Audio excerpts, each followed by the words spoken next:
Well, hello, adventurers. It's me, Una, seer to Lord Decion himself. Well, until Dabri and I realized he was a toxic manipulator bent on world domination. As was Lord Powis, now that I think of it. Ugh, what a jerk. This episode was made possible by our supporters and patrons, JD Rose, Daniel Nichols, Haley Munez, Brian Dowling, Storm Cone, Rory Richardson, John Odell, Mike Schofield, and Jolene Fresquez. Join us supporting the show at patreon.com/Dice Tower Theater, or raising your own army of undead to command before your mighty. Sorry, I got a little excited. Last episode, we met our new dragon friends, like Cogrius. Cogrius. But I see someone falling out of the sky like a dying dove with twisted wings.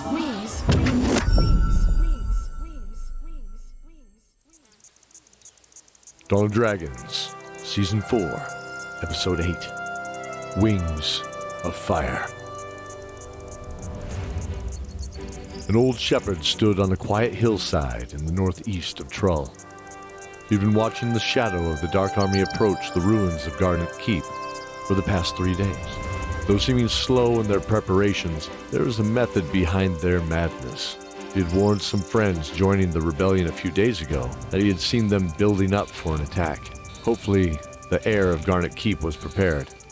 He thought of those old days when Lucilius Kettlebane and the Six Wind watched over the land before those they protected turned on them.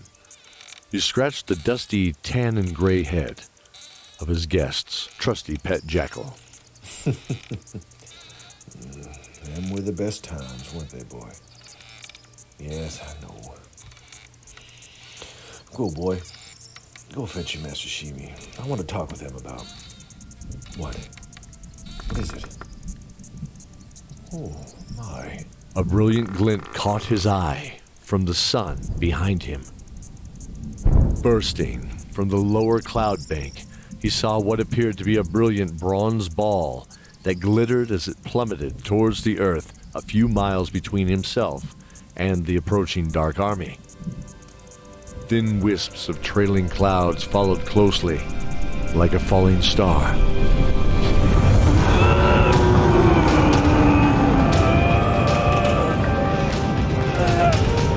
Benedict remembered falling. Her great wings, tattered and torn, flapped aimlessly behind them. She lifted him from the harness on her back and pulled him into her arms like a mother would a small child. Semri's voice echoed in his mind as they plummeted down through the endless skies. We will be okay. Trust me, Benedict. I swear I will not fail you.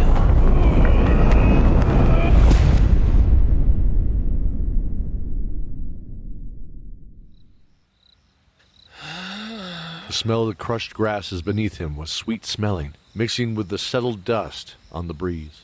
The sky was now darkening as he opened his eyes and slowly turned his head to see the soft meadow they lay in.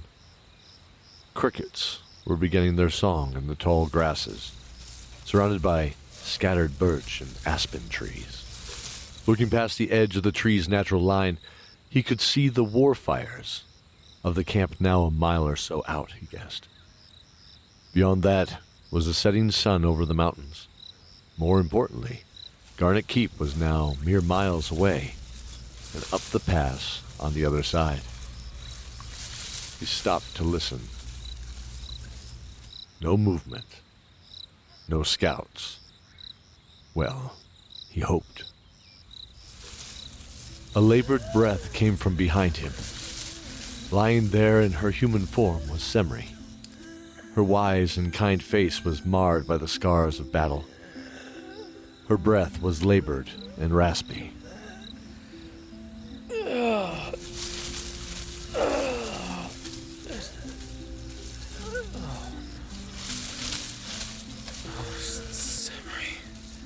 Her chest heaved slightly and shook with each breath. Realization set in heavily. Her life was leaving her. He gently placed his hands on her dirt and bloodied cheeks. Night Lord, please heal this servant of justice. Protect her as she protected me.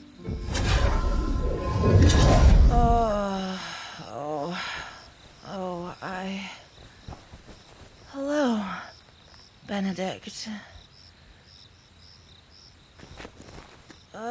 Semri smiled at Benedict as he helped her to stand up and survey the land. Well, I suppose there could have been worse places to land in. And they didn't take notice of our little skydive. We will need to get to Garnet Keep soon. They will be there by tomorrow, I imagine. She took a deep breath and tensed. Frustrated, she stormed away a few steps to try again. Sighing, finally she returned to Benedict. I cannot return to my natural form, Benedict. With these injuries, we will have to get to Garnet Keep by foot. Hopefully, Ariat will be there. He can help me. He knows the way. Benedict nodded and felt a wave of deep fear enter him. We're going to have to sneak past the entire Dark Army.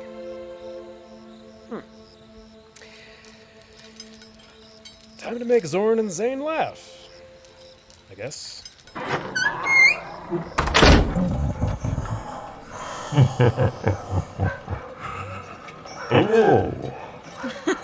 It's okay, little one. Go ahead. The wide-eyed girl stood with her mouth agape as Ariat lowered his great golden head to her. Despite the draconic visage, his characteristic mustaches wavered from the corners of a gently smiling maw. His golden eyes were still kind, despite the head being much larger than the young girl. It's okay. Cordelia looked around, remembering the last few minutes since they landed in the courtyard, mounted on 4 large dragons. Elona and Elodie moved the awestruck crowd out of the way to allow them to land, including myself. But the looks on the faces of the children, Cordelia will remember the most, I believe. All eyes fell on the gold, brass, and copper dragons and made everyone gasp and stare wide-eyed. All of us but the children. Come on! Daniel, no! Come back here! They just laughed and fearlessly danced up to them, giggling and smiling, ignoring the quiet protests of their parents, enchanted by magnificence and grace. One in particular had a tribal design of brown henna across the bridge of her nose, below her deep blue eyes and blonde tresses. She had approached Ariat with wonder. Holding up a single hand, Ariat dropped his huge head to look at her with his characteristic smile on one side of his face. Cordelia smiled as she bowed slightly while standing next to the teenager. I felt the same way too. He's here to help us. The girl just beamed, wordlessly smiling at Cordelia before turning her gaze back to Ariat. What's your name? Her name is Eddie. She doesn't speak. Go ahead, Eddie. He's a friend. Welcome home, Cordelia. Oh, Zorn. I missed you. Oh, and are you? Eddie placed her hand gently on the muzzle of the gold dragon. His eyes closed slightly before he politely pulled back and transformed into his familiar human form. Eddie gasped slightly in shock, as did the other children. Wow, cool. Hello, Eddie. Wonderful to meet you. If you'll excuse me. Zoran, we bring ill tidings, unfortunately. Ariat looked at Cordelia's face as the happiness melted away, leaving the cold reality in its place. Ariat, don't I should tell him myself. Tell me what? He looked around. 2 other dragons slowly took on human forms and walked by their riders, Dabri and Una. The copper dragon remained in his form, chuckling as children climbed on his back and neck while he lay prone next to a laughing Lorvana. Where's Benedict?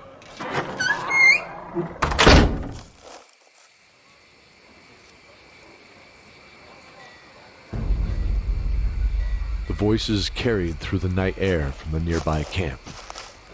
2 shadows were working their way around the perimeter of the encampment, trying not to draw any attention to themselves, but far enough of a distance to where they felt as comfortable as possible in such grim company.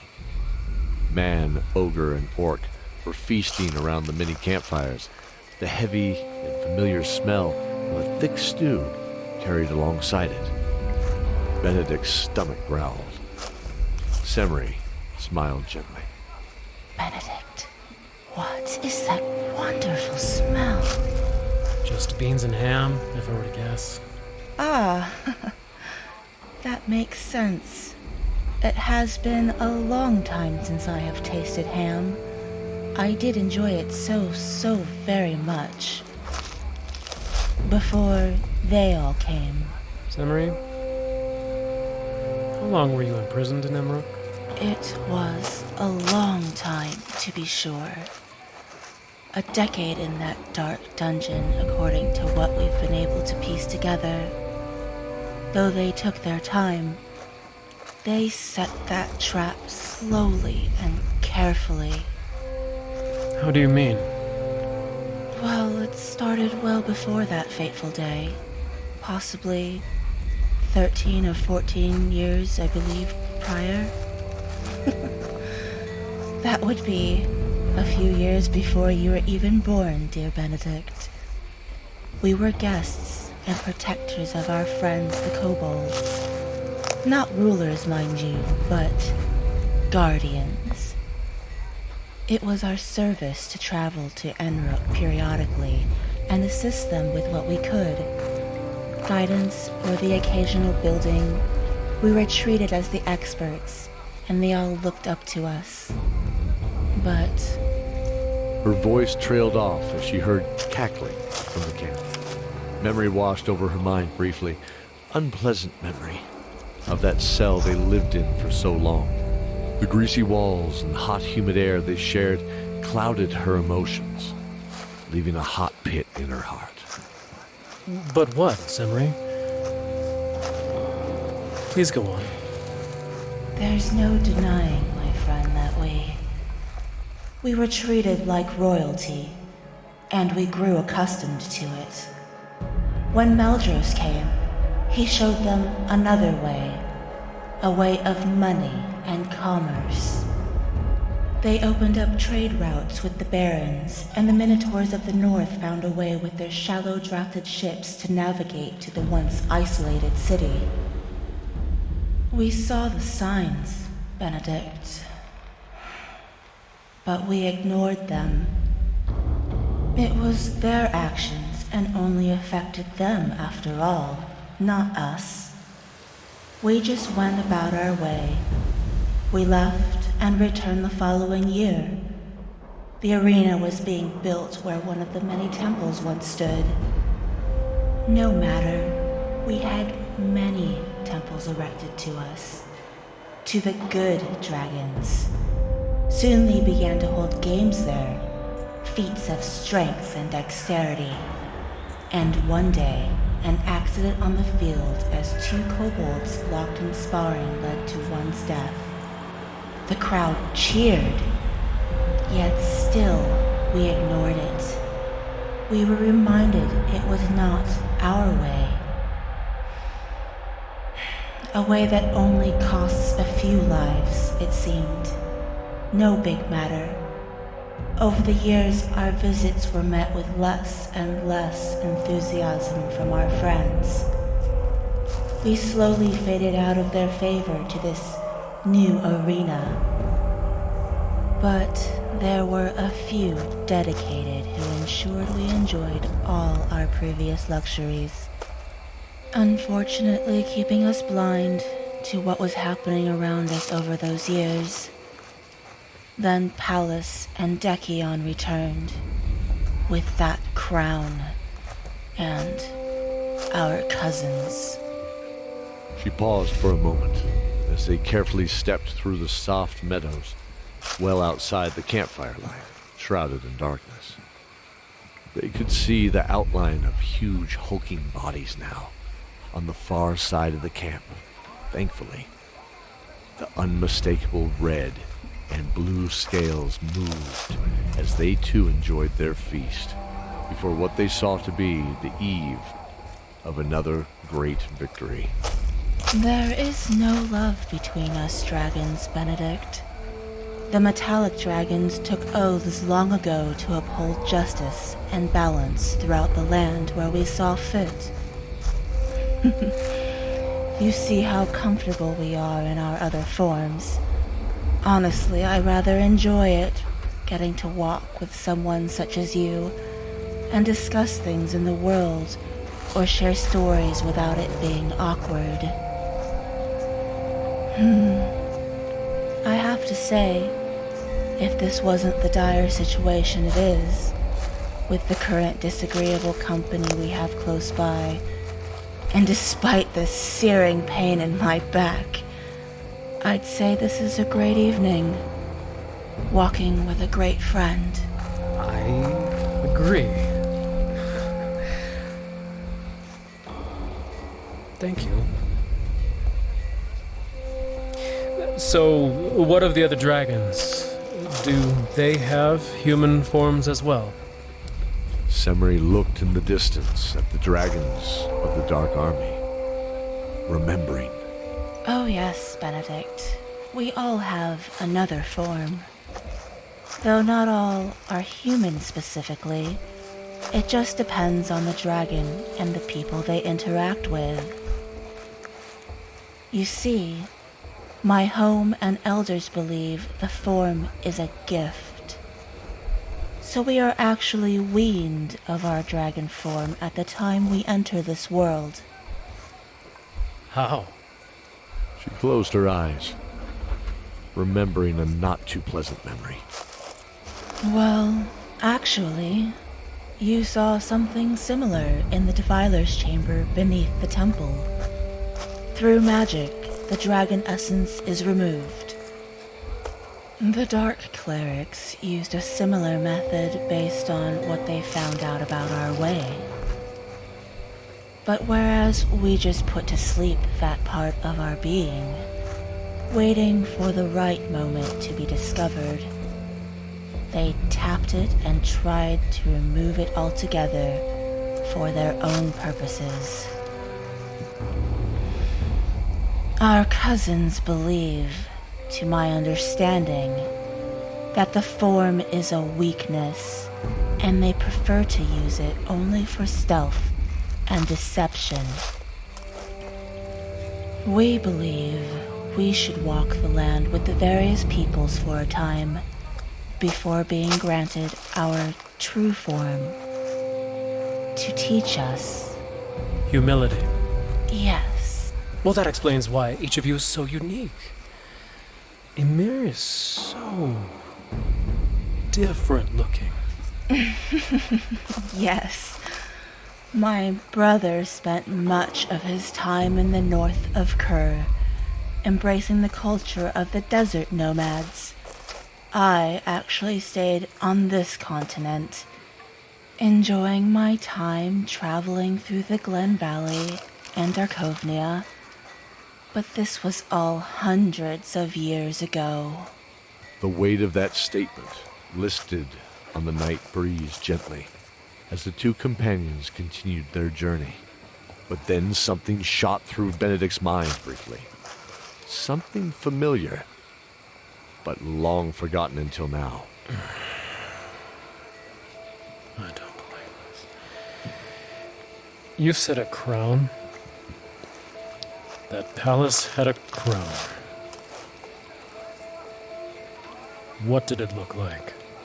It has 5 gems, each representing one of our cousins. Ruby, sapphire, emerald, diamond, and jet. They are all twisted together in snake-like tendrils of metal. The followers of the Dragon Queen believe it is the mark of her champion, and those dragons that follow her would gladly serve the bearer. There is no mistaking. It is the cursed crown of dragons. Have you seen it? Benedict paused, remembering Zane and the children in the old mine outside Alanatkon. When Zane placed it on his head, froze up, panicked, and... No. Are you okay, Zane? No one should put that on. We should go. Zane pocketed the crown, he remembered, and carried it up until...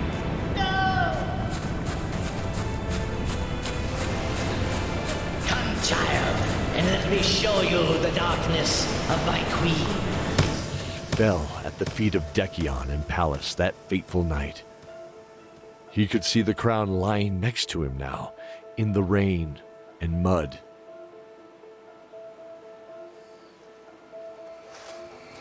Yes, I have seen it before.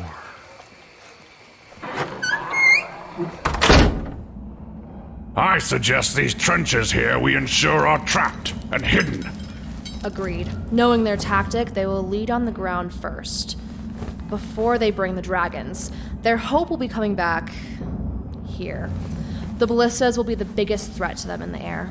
I will help guard those. Good. Sounds like we have the best plan possible now. It was silent as I looked around the dim war room. It was great to have so many of us back, and the advantage given with these great dragons who came to assist us in this time of need, though one was missing. My eyes fell on Alona. Her sandy blonde hair framed her blue eyes. A rose-colored lip trembled slightly in opposition to her clenched jaw. Excuse me.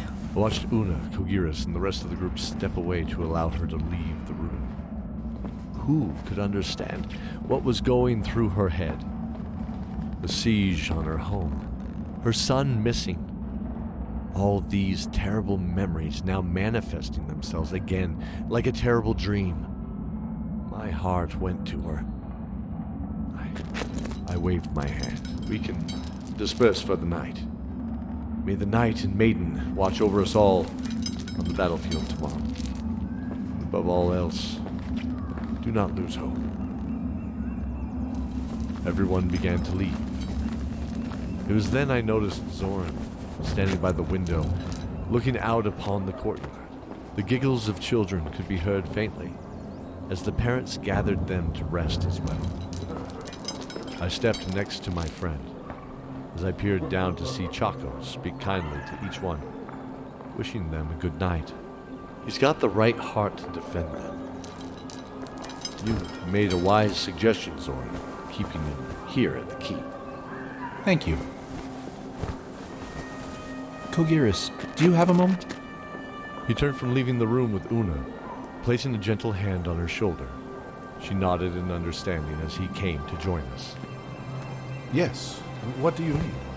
Chacos. Is there a reason he refuses to change into his human form?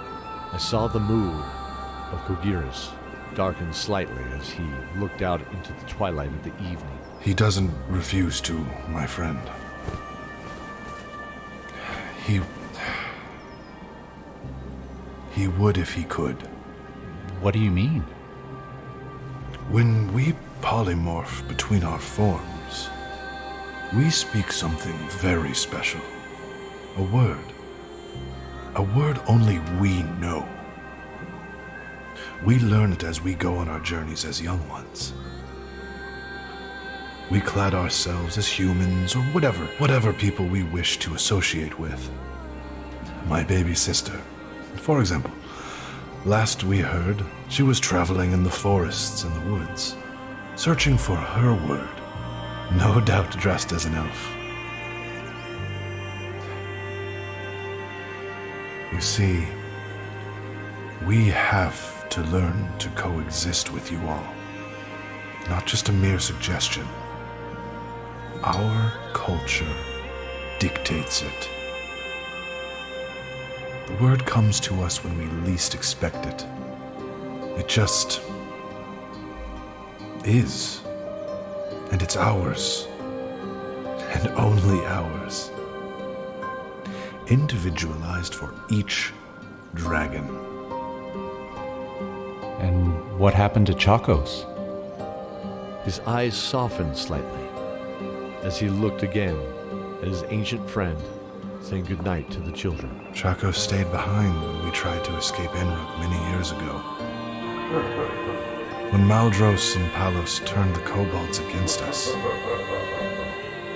they captured him with some new, dark magic, leaving him in his draconic form and wiping his mind of everything.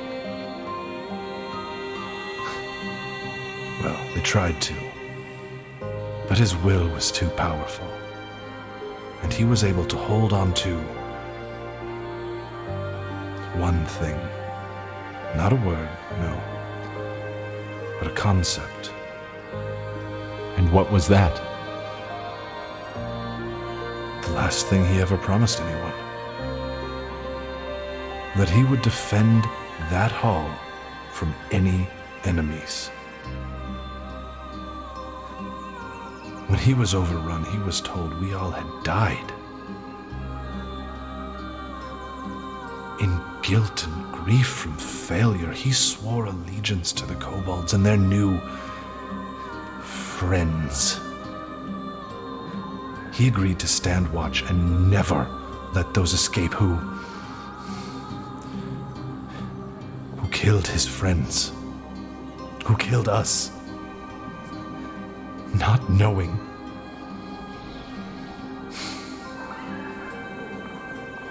Zoran, can't you see? We thought he died. For 10 years, we thought our brother had died. And we were actually only separated by a few yards in the stone walls of that dungeon.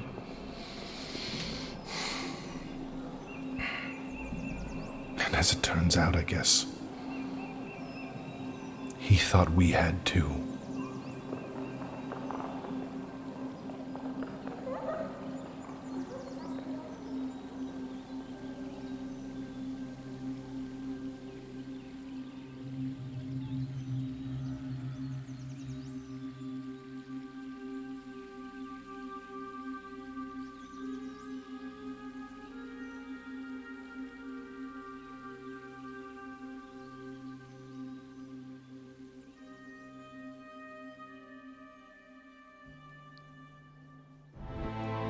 Appearing in this episode, the farmer, Joshua Thomas, Daniel, Logan Miller, the parent, Darla Miller, Zoran, Cody Miller, Benedict, Brian Dowling, Semri, Melissa Kirsch, Ariat, Daniel Nichols, Cordelia, Jolene Fresquez, Dabria, J.D. Rose, Emir, Harlan Guthrie, Kogiris, David Tilstra, Chacos, Scott C. Brown, Zane, Storm S. Cone, Una, Becky Atchley, Keldor the narrator, Mike Atchley. Thank you for joining us in this episode of Dice Tower Theater's Dawn of Dragons. Please join us in thanking our magnificent cast for their performance, and their full list can be found in the show notes. If you would like a sticker from the show, please leave a review on any podcasting platform and send a screenshot to dm@dicetowertheater.com with a mailing address so we can send it to you. In the next and final episode, join us as we defend Garnet Keep from the Dark Army, and who will rise to save us from an impending doom. Until then, fellow adventurers, remember the oath. Remember the oath. Remember the oath.